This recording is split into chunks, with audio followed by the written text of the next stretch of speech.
en la parte interna de la retina a través de las células bipolares y las células amacrinas. Eso quiero que quede más o menos claro.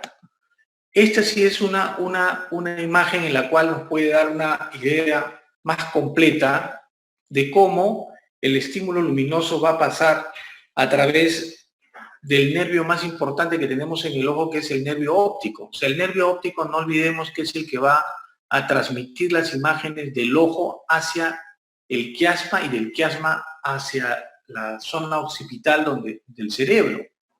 Entonces, todo lo que yo les he explicado de los conos y bastones y las células bipolares y las células amacrinas, realmente de lo que se trata es que el estímulo externo que capta el ojo, la idea es que al final vayan por esta vía que es a través del nervio óptico. Entonces acá tenemos como invertida la imagen, pero es interesante que lo vean.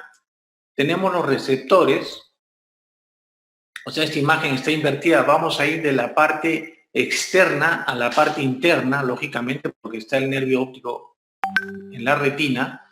Entonces tenemos los receptores, que estos a su vez se van a unir, como les dije, con las células ganglionares a través de dos tipos de células. Las células bipolares, que en este caso sí se ve muy bien que están de manera vertical, todo lo que es BBB son células bipolares, y las células horizontales, ¿no? Que en este caso ya aparecen, las células horizontales, que van a transmitir, digamos, el estímulo entre ellas, porque si no existieran las células horizontales no habría cómo se comuniquen cada fotorreceptor con el otro. Entonces, las células horizontales y las células amacrinas, que también van a ser parte importante de todo este conjugado de, digamos, de estímulos que al final van a ir hacia el nervio óptico a través de las células ganglionares. No olvidemos que la capa de células ganglionares está en la capa interna de la retina, sino que aquí está, digamos, invertida la imagen para que ustedes puedan entender mejor. Ahora, ¿qué exámenes auxiliares nosotros utilizamos cuando hablamos de retina clínica?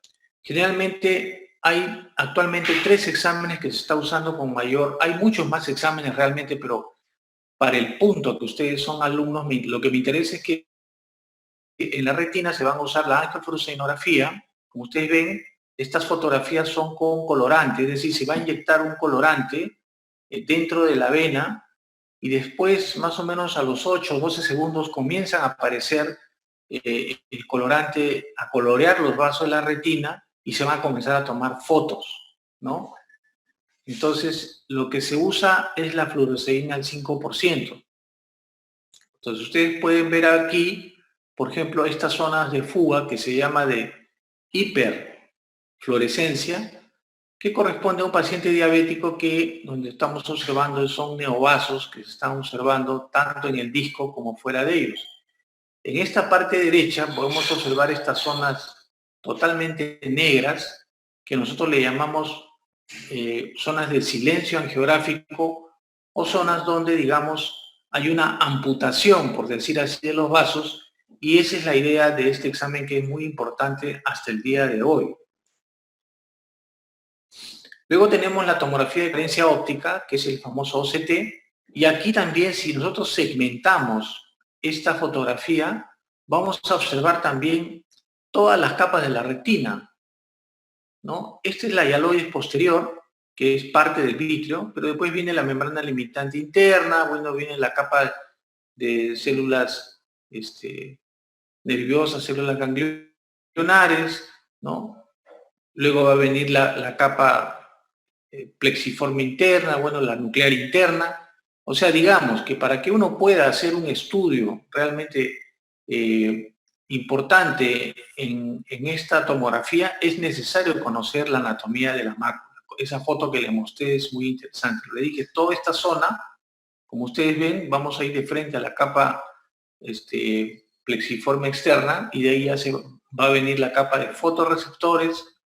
¿Qué otros hablan de fotorreceptores internos, fotorreceptores externos, etcétera, etcétera. Pero acá realmente la idea es que ustedes sepan que el examen también es la tomografía de coherencia. Acá esta es una tomografía patológica donde podemos observar que la mácula está levantada, no hay esta fobia, donde vemos que está ocupado por quistes, y aquí hay un pequeño desprendimiento del epitelio pigmentario. Todo esto se puede estudiar fácilmente teniendo a la mano la anatomía de la mácula.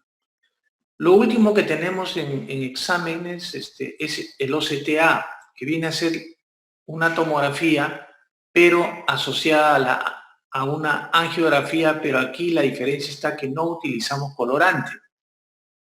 Entonces aquí es importante observar lo que yo les mencioné, que la capa de ganglionares o de células nerviosas, habían vasos, así como que en la capa nuclear interna. Entonces, ustedes se acordarán, vamos a pasar aquí para que se recuerden. Esta foto, les dije que solamente hay vasos acá en la capa de células de fibras nerviosas y células ganglionares, y en la capa nuclear interna. Entonces, en el OCTA lo que se observa primero es un plexo superficial, que es donde vamos a observar, que le voy a mostrar la foto, y luego un plexo profundo. Otros hablan también que existe un plexo intermedio, pero generalmente el estudio va hacia lo que es la imagen del OCTA. Vamos a la foto para poder... Acá está. Un plexo superficial donde podemos observar estas zonas de hiporreflectividad, ¿no? Que son zonas en un paciente diabético, ¿no? Y también podemos observar en el lado derecho 4 fotos en la cual podemos observar cómo en las capas superficiales se va colocando una imagen, como ven acá, parece una imagen de una araña, pero a medida que vamos profundizando, completa, que corresponde a una membrana neovascular coroidea. Entonces, yo creo que el futuro realmente de al final se va de pronto a ir poco a poco obviando lo que es el colorante para colocar en la vena, porque también da reacciones en algunos pacientes, ¿no? Entonces, esta es la OCTA que también nos sirve para el diagnóstico. Entonces, vamos a hablar un poco de las distrofias retinales, que son muchas realmente, pero una de las más importantes es la retinitis pigmentosa.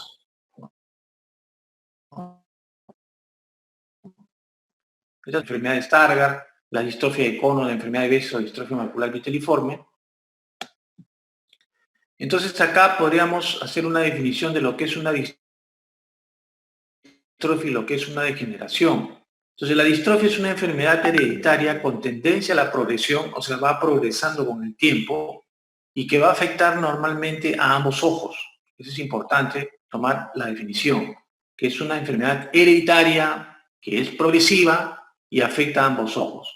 Mientras que las enfermedades degenerativas son enfermedades que no son hereditarias, que tienen una evolución y que puede afectar a uno o ambos ojos. O sea, no necesariamente a los dos ojos. Entonces, es importante esta definición. Entonces, dentro de las distrofias vamos a encontrar las difusas y las que son maculares. Dentro de las difusas, como le dije, tenemos la retinitis pigmentosa, la amaurosis congénita de Leber, la ceguera estacional, distrofia de conos y bastones, todo esto que está acá. La macular, la más importante, es la enfermedad de Stargardt, ¿no? Y la que les dije también, la distrofia viteliforme, ¿no? O lo que les mencioné hace un momento. Bueno, esto para que lo tengan en cuenta únicamente. Entonces, vamos a hablar de estas distrofias. La más importante es la retinitis pigmentosa, es la que vemos con mayor frecuencia. Entonces, podemos decir que es una de las primeras anomalías que ataca fundamentalmente a los fotorreceptores. Ya les dije que los fotorreceptores se encuentran en la capa externa de la retina. Entonces, una vez que se produce el ataque a los fotorreceptores, se va a producir una muerte celular que en medicina se llama apoptosis. Y esto lo que va a hacer es que se activan por las mutaciones. ¿Por qué? Porque la retinitis pigmentosa es una enfermedad hereditaria. Entonces, al activarse las mutaciones, lo que van a hacer es producir muerte celular y vamos a ver que se va a producir un acortamiento de los segmentos externos de los bastones. Ustedes han visto que son largos y eso se va a ir acortando de tal manera que va a llegar un momento que llegan a desaparecer por completo. Y al desaparecer por completo, obviamente el paciente no va a poder recibir los estímulos externos, o sea, se va a quedar ciego. Entonces, dependiendo de los casos del diagnóstico que se hace de retinitis pigmentosa o retinosis pigmentaria, también como se llama, los pacientes van a llegar a algún grado de ceguera en algún momento de su vida, ¿no? Generalmente se inicia en la media periferia y luego va a ir avanzando hacia la parte más central, o sea, mácula, ¿no? Y lo que conocemos como espículas óseas no vienen a ser más que acúmulos en las zonas donde ya no existen vasos o hay muerte celular. Entonces, a mayor muerte celular en la retina, lo que vamos a ver es que van a haber más acúmulo de zonas de epitelio pigmentario. Vamos a ver también en una fotografía que les voy a mostrar a continuación que la vasculatura de la retina se va a adelgazar, ¿no? Es un rasgo importante en la retinitis pigmentaria, sobre todo en los casos avanzados, donde vamos a ver una atenuación de los vasos, sobre todo arteriolar, y obviamente eso va a disminuir el flujo sanguíneo y se supone que esta disminución se debe también a que no existe una gran cantidad de... entonces, al no haber mucha demanda metabólica, estos vasos van a tender a atenuarse. Entonces aquí tenemos esta foto donde podemos observar cómo se encuentra acá un acúmulo de epitelio pigmentario de la retina, ¿no? De color negro, donde todo esto nos va a demostrar que en esta zona hay muerte celular. Acá todavía no hay una atenuación, pero no tan grave como en la derecha. En la derecha podemos ver que el disco óptico ya está pálido, la atenuación de los vasos es realmente severa, ¿no? Y aquí podemos ver la pigmentación, ¿no? Que les comenté, que nos indica que hay una muerte o una apoptosis importante.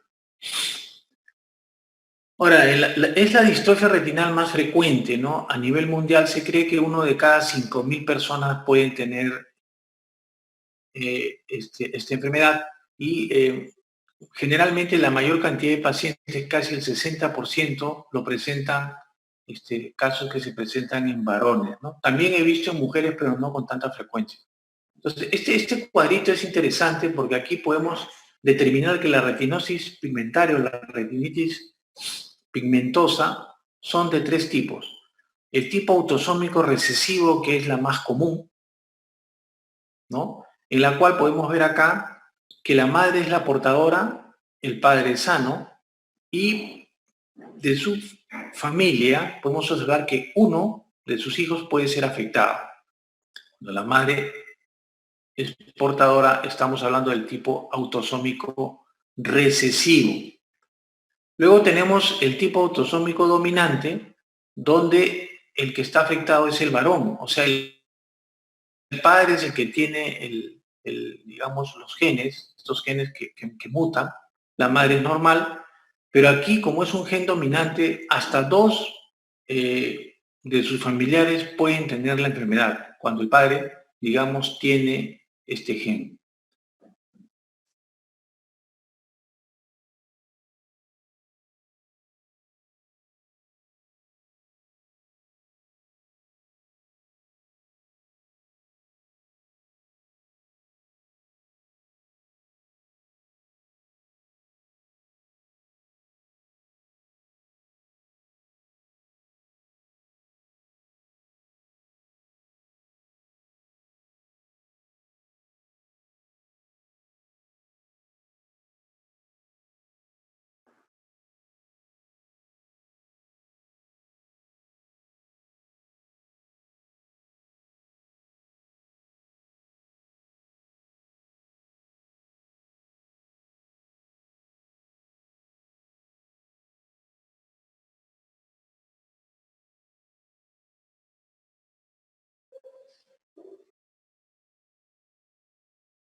Podemos continuar, ¿no?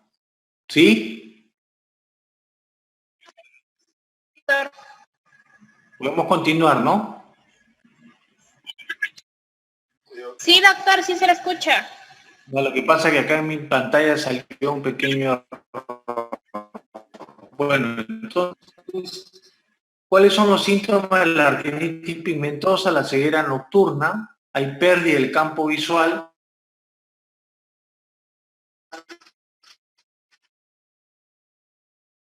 pero algunos no lo pueden hacer. Entonces ya de esto hemos hablado. También una característica de la retinitis pigmentosa es la catarata. El diagnóstico diferencial que debemos hacer con estos pacientes es la distrofia de conos, la de conos y bastones, la amoresis congénita de Leber, que se caracteriza por una ceguera congénita, o sea, ya el paciente nace ciego, hay nistagmus e hipermetropía, o sea, son pacientes que tienen lentes positivos, ¿no?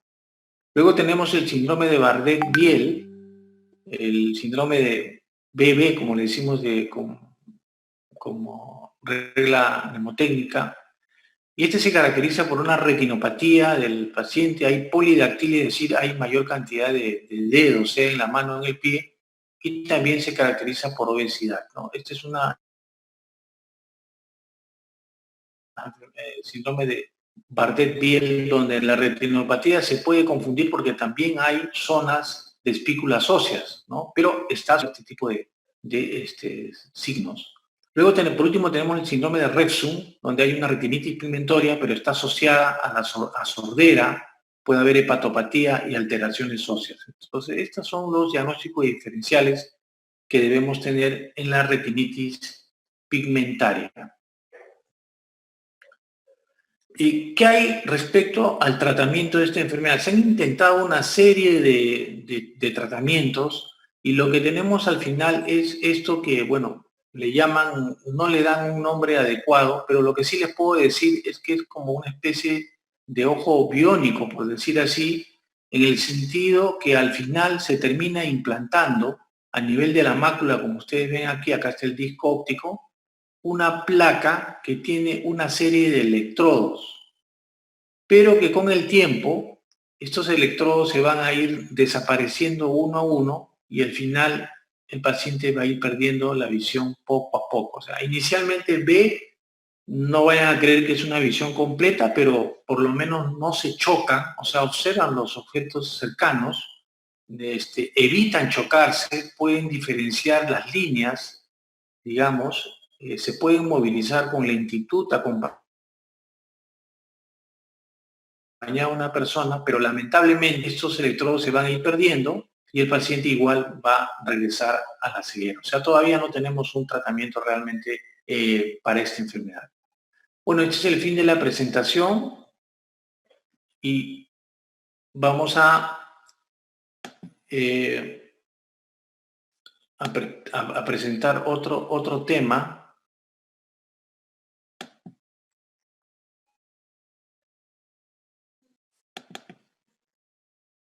que también me parece que es importante, que es sobre la retinopatía diabética.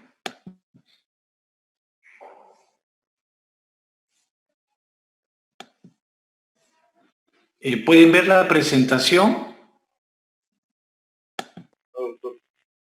No, doctor. No, doctor.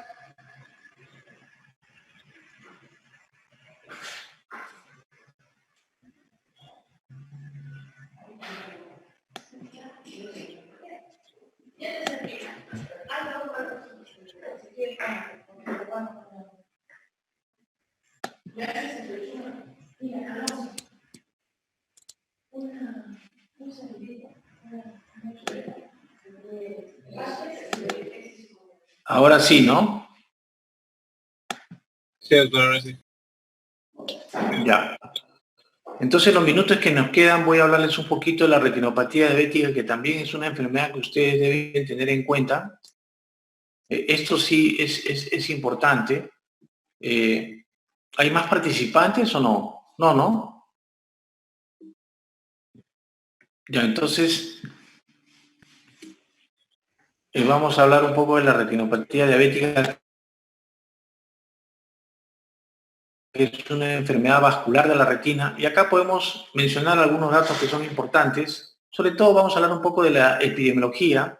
Es una enfermedad que tiene la prevalencia de estar en pacientes de 20 a 64 años, lo cual es importante tomar en cuenta. ¿Por qué? Porque en esa edad es la edad productiva del paciente. Entonces, realmente pues es catastrófico que esta enfermedad dé en este rango de edades, ¿no? Acá podemos ver que el riesgo de ceguera, según este estudio que se hizo en los Estados Unidos, ¿no? En la cual refieren que más o menos el 6% es la causa ceguera de su población. Ustedes saben que Estados Unidos tiene más de 130 millones de habitantes, entonces casi el 6% de su población va a producirse por este tipo de enfermedad, ¿no? Lo que se encontró es que en cuanto a la prevalencia, se encontró que eran adultos mayores de 40 años y se vio que uno de cada 12 diabéticos tenían algún grado de retinopatía diabética en grado avanzado.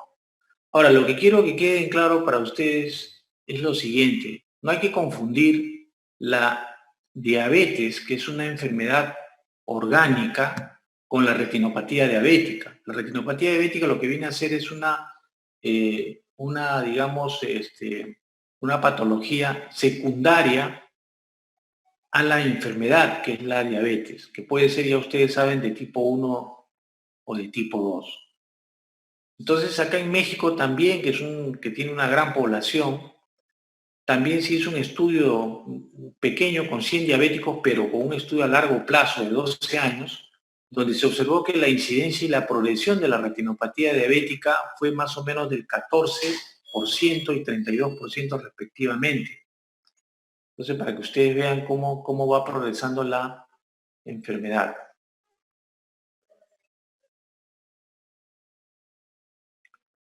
Y de estos, el 45%, ¿no?, falleció, y la mitad de estos por infarto agudo de miocardio. ¿Y esto por qué se produce? Porque los pacientes diabéticos hacen neuropatías, no olviden. Y las neuropatías no es solamente a nivel de las manos, los pies o las piernas, no. También se puede dar a nivel del corazón. Por eso que muchos de estos pacientes no sienten síntomas, como normalmente puede sentir un paciente con dolores precordiales, ¿no?, que se reflejan hacia el hombro. Estos pacientes muchas veces no tienen esa sintomatología. Por eso es que estos pacientes diabéticos pueden morir de infarto. La mitad, imagínense, mueren de infarto en miocardio sin sentir muchas veces síntomas. Inglaterra también hizo un estudio importante en la cual ellos vieron que el 53% de diabéticos, no estamos hablando de retinopatía diabética, sino de diabéticos, tuvieron una pérdida significativa de la visión en un 22%, en los cuales la retinopatía diabética se presentó en el 53% de diabéticos, y el factor de riesgo importante fue la hipertensión arterial. Entonces, hay varios estudios epidemiológicos, como ustedes lo ven aquí, son los más importantes del mundo. En el Perú no tenemos estudios realmente a gran escala, pero tenemos uno de la doctora Yáñez, que trabaja en el Hospital 2 de Mayo del 2016, ya hace 4 años, donde ellos estudiaron cuál era la prevalencia de la retinopatía diabética en nuestro país, pero lógicamente limitados al hospital, a los casos que ellos han visto. Entonces ellos estudiaron 427 pacientes con diabetes mellitus tipo 2, donde vieron que la prevalencia de no retinopatía diabética fue del 42% aproximadamente, y retinopatía diabética hacía aproximadamente el 60% de los casos. Entonces acá, retinopatía diabética no proliferativa,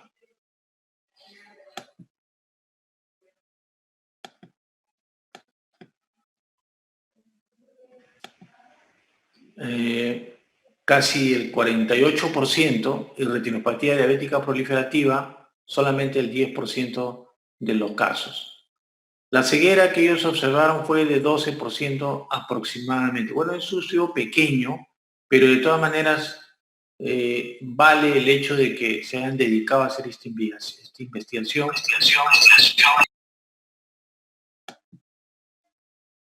Tienen que apagar su micrófono, por favor. Este es el estudio que les decía del Wisconsin, es un estudio epidemiológico, donde acá, por ejemplo, ha permitido conocer cuál es la historia natural de la retinopatía diabética, con seguimientos importantes a los 4, 10 y 14 años. O sea, es un estudio muy interesante, donde ellos concluyen que la retinopatía diabética severa es muy rara en los primeros 5 años de diagnóstico. Por eso es que nosotros a partir del 7º año o 10º año de pacientes que han sido diagnosticados de diabetes, realmente ya le comenzamos a pedir algunos exámenes, por ejemplo la angiografía, para ver si existen algunos signos, ¿no?, de retinopatía, para hacerles un seguimiento y darles las recomendaciones respectivas. Entonces, yo lo que les quiero decir y aprovechar este momento es que ustedes, ya que van a estar prontos a hacer un internado, tienen que saber que cuando ustedes tienen un paciente diabético diagnosticado, deben mandarlo directamente al oftalmólogo para que le hagan un fondo de ojo. Así tenga 1, 2, 3 años de diagnosticado, no importa. Es mejor prevenir que después tener que lamentar. ¿Qué más manifestaron? Que el riesgo de progresión de la retinopatía diabética a una forma severa aumentaba con la duración de la enfermedad. ¿Y esto por qué este dato? Porque usted sabe que en el siglo XVIII, siglo XVII, las personas vivían solamente hasta los 40 años o 45 años. Entonces en ellos no se evidenciaba, en los diabéticos, no veíamos realmente, digamos, pacientes con retinopatía diabética porque se morían antes. Pero ahora, como digamos, el pronóstico de vida de los pacientes, pues se vive hasta los 80 años en promedio, entonces ahora sí podemos ver prácticamente cómo la retinopatía se va presentando con el tiempo, ¿no? Por eso muy bien dice esta conclusión. Otro dato importante es sobre la hemoglobina glicosilada, ¿no? Los pacientes con cifras altas de hemoglobina glicosilada o pacientes que pierden albúmina a través de la orina tienen 3 veces mayor riesgo de presentar retinopatía diabética y de también progresión de la enfermedad a corto plazo.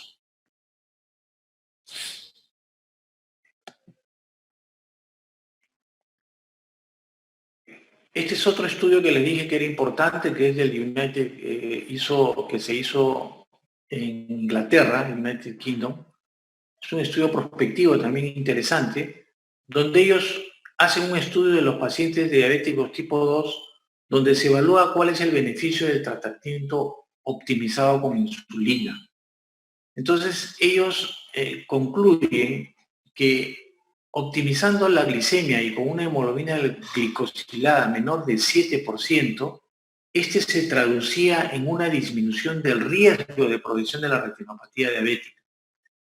La necesidad de evitar la fotocoagulación láser, la producción de hemorragia vítrea y la progresión de catarata.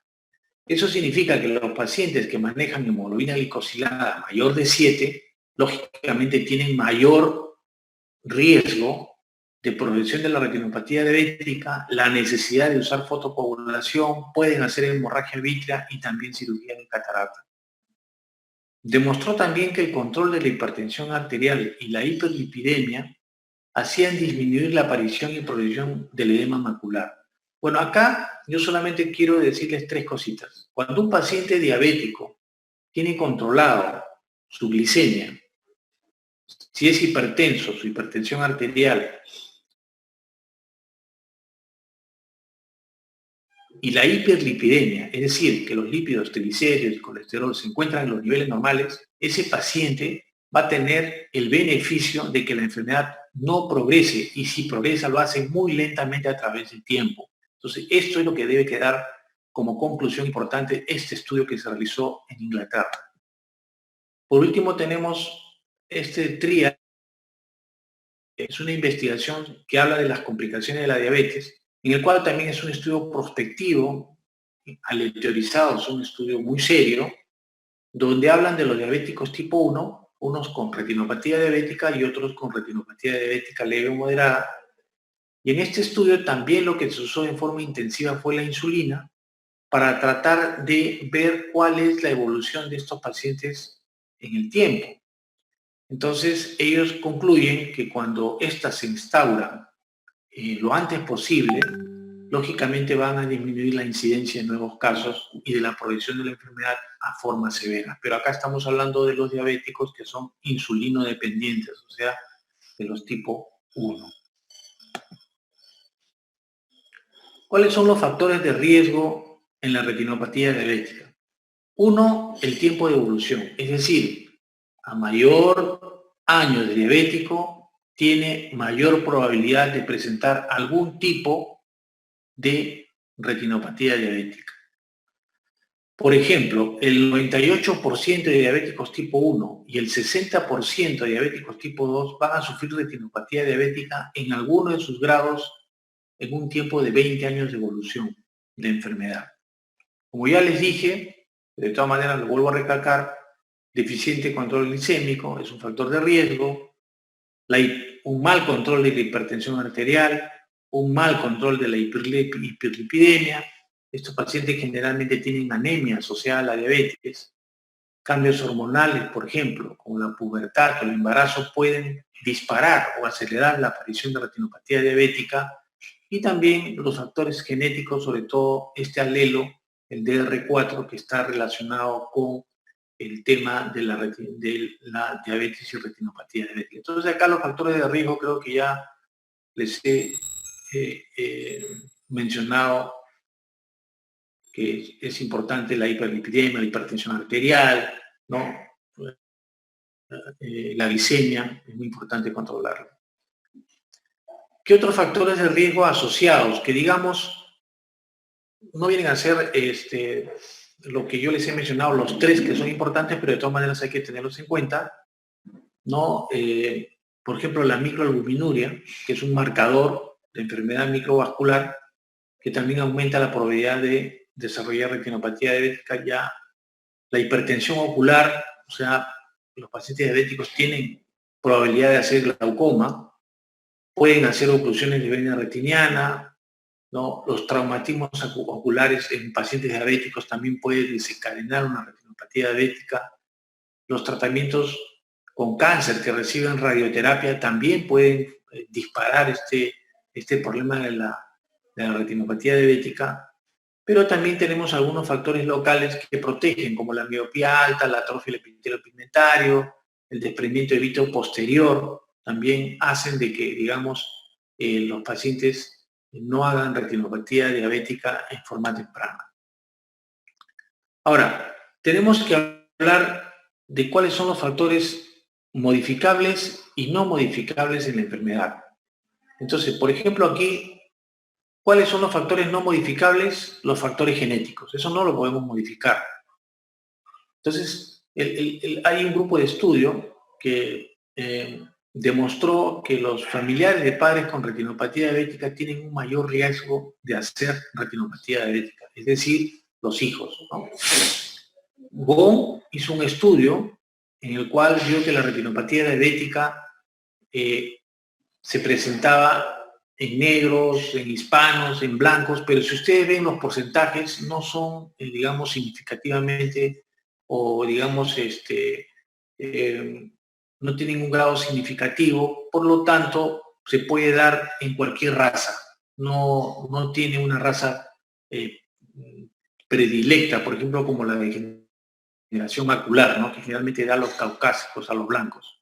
West también hizo un estudio donde en la población hispana, donde se encontró que los pacientes mayores de 40 años también podían tener algún tipo de retinopatía. La duración de la enfermedad también es un factor que no podemos modificar.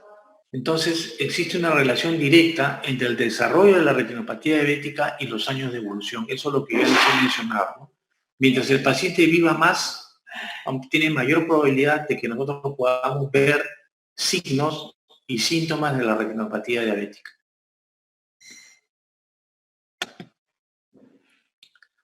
Ahora, Así como tenemos factores no modificables, como hemos visto, también tenemos factores modificables, y estos me parece que son los más importantes que debemos nosotros manejar. Primero es el control metabólico, que ya hemos conversado sobre eso. Es un factor de primer orden, ¿no? Es el que tenemos que ponerle, digamos, todas nuestras balas a este tema del control metabólico, ¿no? Que está directamente relacionado con este factor que es la hemoglobina glicosilada, que es importante esto porque nos va a dar una idea de cómo ha estado la glucosa los 3 meses anteriores, ¿no?, a la prueba. Entonces el paciente muchas veces, la mayoría de veces los pacientes diabéticos mienten, me preguntan, ¿cómo ha estado su azúcar? Muy bien, doctor, dice, sí. ¿Cómo ha estado su azúcar en los últimos meses? Bueno, ha estado en 100, 120, le toman una hemoglobina glicosilada y salen 10 o salen 11, lo cual significa que es falso lo que ellos están mencionando. Por eso es que este factor es importante tomarlo, ¿no? Sobre todo los endocrinólogos lo manejan y lo toman muchas veces cada 3 meses, ¿no? Eso es importante, la hemoglobina glicosilada, que no debe pasar de 7, ya les manifesté eso. Otro factor modificable es la presión arterial. Obviamente, en el estudio que se hizo de United Kingdom, como le dije, se vio que el descenso de la presión arterial disminuye en un 37% el riesgo de deterioro de la enfermedad ocular. Imagínense qué importante es controlar la presión arterial. Ahora, entre los cardiólogos existe pues realmente un debate para definir cuál es la cifra óptima realmente de presión arterial que estos pacientes deben manejar.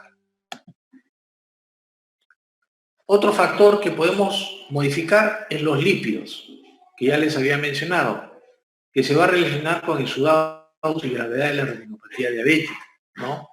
Estos se van a ver relacionados fundamentalmente con el colesterol, los triglicéridos y el HDL, que es la lipoproteína de alta densidad. Mientras esto esté alto, que es la grasa buena que le llaman, obviamente que el LDL va a estar bajo, por lo tanto, eso es un buen signo de control. Entonces aquí generalmente usamos estatinas, pero si bien es cierto, las estatinas, tanto como los fenofibratos, que sirven para controlar tanto colesterol como triglicéridos, no pueden reducir de alguna manera la necesidad de fotocoagulación. Eso todavía está en discusión. Eso lo manejan obviamente los cardiólogos. ¿Cuál es la clasificación de la retinopatía diabética? A grandes rasgos, tenemos, lo que quiero que se quede en su mente es que tenemos dos: la retinopatía diabética no proliferativa y la retinopatía diabética proliferativa. ¿Cuál es la diferencia? Que en la primera no van a existir neovasos, mientras que en la segunda sí van a haber neovasos. Como ven acá, neovasos que se pueden presentar en el disco óptico o neovasos que se pueden presentar fuera del disco óptico. Entonces, solamente para que se memoricen, retinopatía diabética no proliferativa no existen neovasos, y en la retinopatía diabética proliferativa donde sí hay presencia de vasos, de neovasos, por si acaso. Bueno, esto solamente para que ustedes vean, miren aquí, cómo puede haber una malla de vasos sanguíneos donde podemos observar que están a nivel de disco óptico. Entonces, esta es una retinopatía diabética no proliferativa avanzada, que le llaman, pero ya acá yo creo que está en una fase de retinopatía diabética proliferativa moderada. Estas son las formas como ustedes pueden ver lo que puede pasar en un diabético, ¿no? Estas hemorragias que son subhialoideas, ¿no? Masas grandes de sangre, que también puede producir la diabetes. Otra fotografía donde pueden ustedes ver que acá tienen marcas de láser, pero a pesar de la fotocoagulación se va a producir un crecimiento de tejido que se llama un tejido fibrovascular, que muchas veces hay que operar sacándolo porque se compromete la zona macular. Otra fotografía donde podemos ver esta malla que parece una telaraña. Estos son vasos son neovasos, ¿no? Entonces, estos pacientes sí van a necesitar, lógicamente, la fotocoagulación con láser. Bueno, el tratamiento, obviamente lo más importante del tratamiento es la prevención, es decir, un control adecuado de la glucosa en sangre, la hipertensión arterial, la dieta y los ejercicios. El seguimiento de la glicemia es importante y se debe hacer en base a la hemoglobina glicosilada, que es un parámetro importante para poder determinar cómo ha estado la glicemia media entre las 4 o 6 últimas semanas. La Academia Americana de Oftalmología refiere que debe haber una detección temprana y un adecuado seguimiento, ¿no? Hay que hacer con frecuencia el fondo de ojo, que deberá hacer al momento del diagnóstico, como les acaba de decir hace un momento, y después se puede hacer al año y luego hacer un seguimiento de los pacientes de acuerdo a lo que nosotros observamos. Entonces, lo que quiero que quede presente es que ustedes, cuando diagnostiquen o vean un paciente que tiene diabetes, lo primero que tienen que hacer es mandarlo al oftalmólogo para que le haga un fondo de ojo con pupila dilatada. Vamos a observar también, como les mencioné también hace un momento, que cuando ya nosotros vemos que los pacientes tienen 7 a 10 años de evolución de retinopatía diabética, lo que vamos a indicar es una angiofluorescenografía, que es una guía para establecer el patrón de tratamiento que vamos a seguir frente a el edema macular o también frente a lo que es las zonas de no perfusión, que eso es lo que hay que quemar la retina para que no se puedan producir neovasos y no puedan complicarse posteriormente con hemorragias, como les he mostrado hace un momento, con tejido proliferativo, que eso complica la visión y también lo complica al retinólogo, porque muchas veces las cirugías que uno hace de este tipo de pacientes cuando están avanzados, realmente la agudeza visual no es muy buena. Ya les hablé de la tomografía de coherencia óptica, que es importante para el diagnóstico y la guía de tratamiento del edema macular. Y hoy la fotocoagulación con láser sigue siendo el gold estándar para el tratamiento de estas enfermedades retinales, ¿no? A pesar que existen algunos estudios que se pueden tratar con antiangiogénicos, solamente con antiangiogénicos, pero eso todavía no está muy probado. Y para nuestro país realmente yo lo veo inviable por lo caro y lo costoso que es ese tratamiento. Entonces vamos a llegar muchas veces los pacientes a tener que hacer una vitrectomía, es decir, entrar al ojo, comernos, pelar el vitrio para poder arreglar lo que la retinopatía diabética ha, digamos, de alguna manera malogrado en el ojo. Se va a tener que usar antiangiogénicos. Tomen en cuenta que los que tenemos actualmente son estos 3 en el Perú. Hay otro que es el brolucizumab, pero eso no lo tenemos todavía en el país. Pero estos son los 3 que se pueden usar sobre todo como tratamiento de primera línea para el edema macular diabético. No son antiangiogénicos. De eso no vamos a tratar ahora porque es un tema ya un poquito más sofisticado.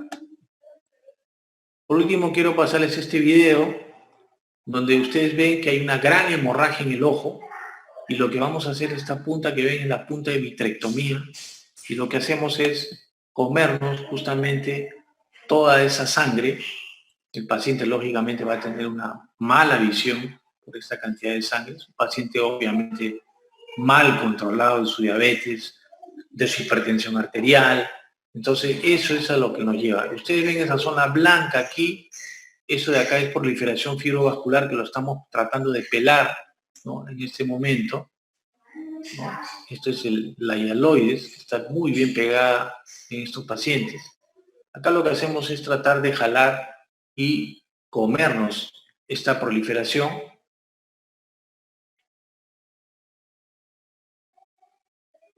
Y de esa manera vamos limpiando todo lo que es el globo ocular. Obviamente van a haber sangrados. A veces se pueden producir roturas iatrogénicas porque depende mucho de cómo está, digamos, adherido estas proliferaciones que se pueden adherir tanto a la retina como a la hialoides posterior. Acá vemos un pequeño agujero que luego lo vamos a tratar. Si estamos quemando un poquito para que no sangre, pues, estamos usando un endocauterio, justo en los puntos donde hay sangrado.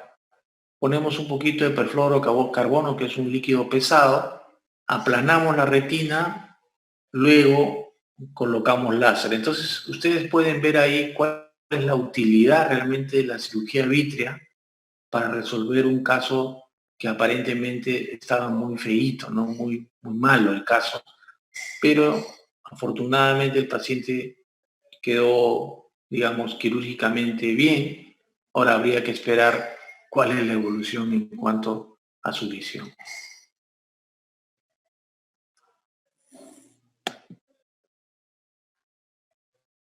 Bueno, esto es todo lo que tenía que presentarles en esta primera parte.